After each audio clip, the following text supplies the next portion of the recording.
Turn up the AC hot takes. You know what it is. It's your boy Barboza Jr. Vargas Dynasty going up. Don't act like you don't know. We're the only three brothers that really running shit in the boxing game. You know? Ryan Garcia, that last fight against them. Welcome to another installment of Turn Up the AC Hot Takes with Reason on a solo edition. Now, Fatal Fury came and went May 2nd and went down with Ryan Garcia, Rolly Romero as the main event, Devin Haney, Jose Ramirez, and also we had Teofimo versus Arnold Barboza, the first of the three fights. Let's get into it, man. Now, there's been a lot of talk about this card as a whole. I've seen it all over social media. A lot of people are calling it a boring card, and for the most part, I have to agree. I'm a sports purist. I'm a boxing purist. I love the sweet science. I love the stick and move, the pure boxing. You know what I'm saying? The pure element of boxing. I love that. But I do admit it was on the boring side. I take that back. Teo and Barboza, that was a good fight. Shout out to Teofimo Lopez. I have no criticism for him. He won unanimous decision. I believe the cards are 116 to 112 and then 118 to 110. So shout out to Teo. That man did his thing. We're gonna talk about that one a little bit first. Teo and Barboza, you know what I'm saying? They went at it. Pre-fight, the face-offs and all that. Teo slapped him. There was talking back and forth, and both guys were looking forward to this fight. They did pretty good, man. I thought it was a pretty good fight overall. I thought a couple of rounds in, Teo started to get comfortable, and he started doing his little movements, his little showboating that he does. You know, when Teo's really feeling himself, that's when he starts getting into that mode, and he was really feeling himself around the middle of the fight. And I don't think at any point in the fight against Barboza was he ever in real trouble. I thought Teo fought a great fight. He did his thing, and after the fight, he mentioned that he wants boots.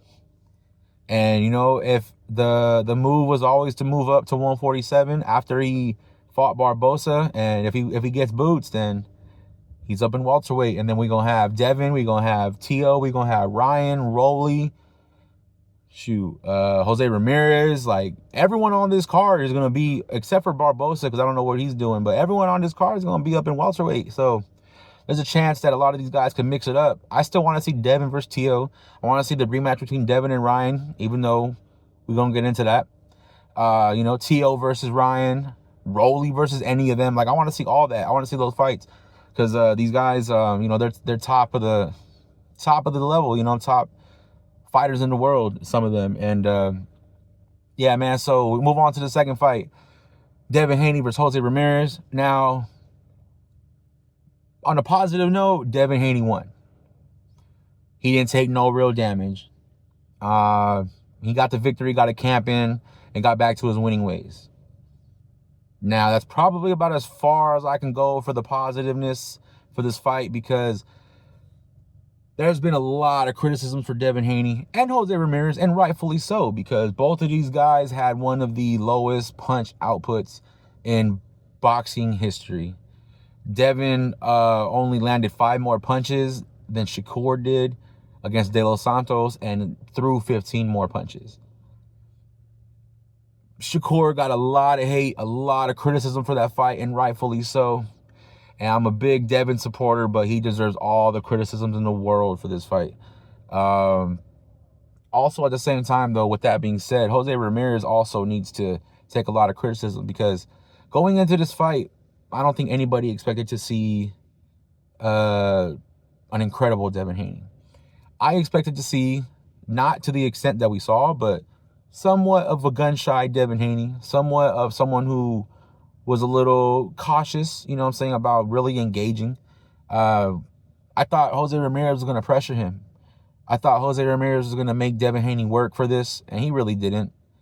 The most work Devin Haney got was the laps around the ring, because he did a lot of what we would call running. There's a fine line sometimes with the stick and move and the running, and Devin Haney was definitely on the running side versus Jose Ramirez.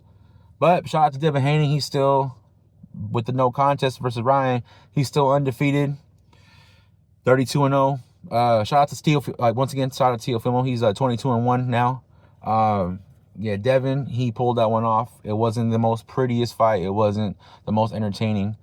But when he did throw his hands a little bit and let them go a little bit, I thought the quickness, the hand speed was not even close.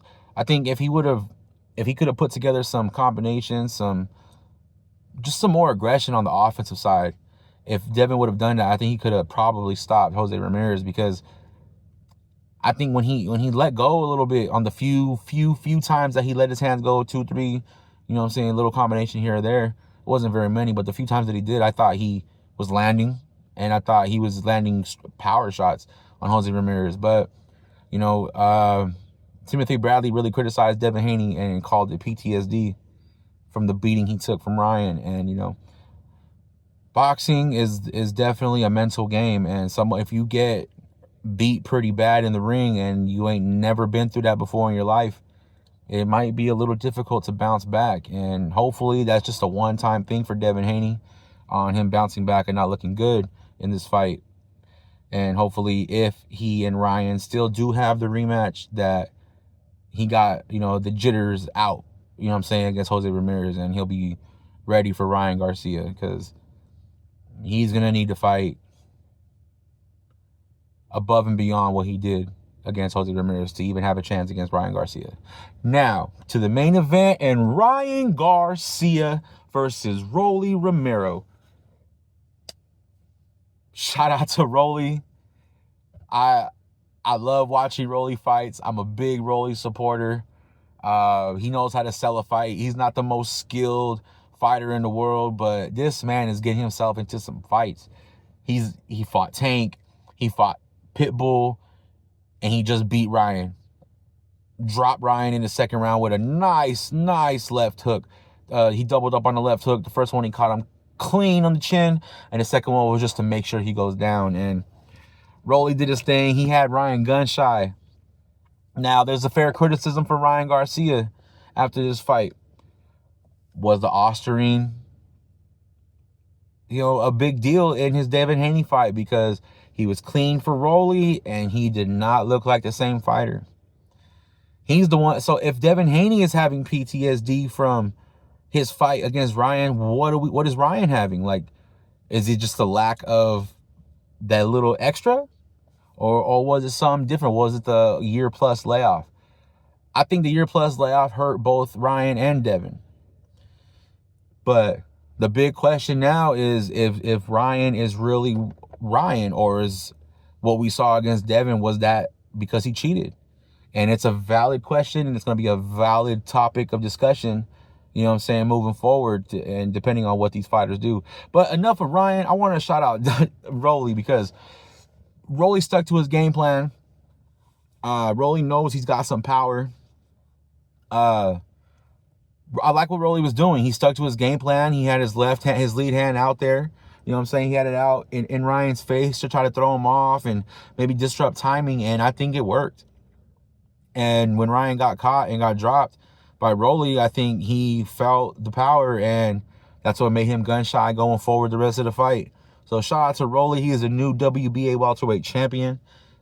He really put himself in a position where he's got options. And shout out to Rolly, man, because myself included, I don't know anybody who was picking Rolly to beat Ryan. I know I wasn't going to pick Rolly to beat Ryan. I thought Ryan was going to stop him, just like the majority of you out there. But, you know what I'm saying? Respect to Rolly, man. He did his thing. He handled Ryan's power well. He handled just everything in general. Ryan looked like the bigger fighter. But one thing about Rolly is, dude was shredded. His shoulders, arms, back, everything. He looked big as hell for 147. If this is how he looked going forward at 147, yo, there's gonna be some problems for the guys at 147, because Rolly's got some pop. And if 147 might be the best division for him in terms of, you know, with his power, and he took Ryan's power well, and he got the victory. So shout out to Rolly. He deserved that. He really won that fight, and I can't wait to see what he does next. Who's up next for Rolly? Because he has options. He can do the Ryan rematch. He could move on to Devin Haney if he wanted to. He could fight Teo, because if Teo's really moving up to 147, if Teo doesn't get the boots fight, he could potentially fight Teo. There's anything. He could do a mandatory. He could do a hometown match, something, you know. And shout out to Rolly for that, man, because he absolutely deserves this. He don't duck no smoke.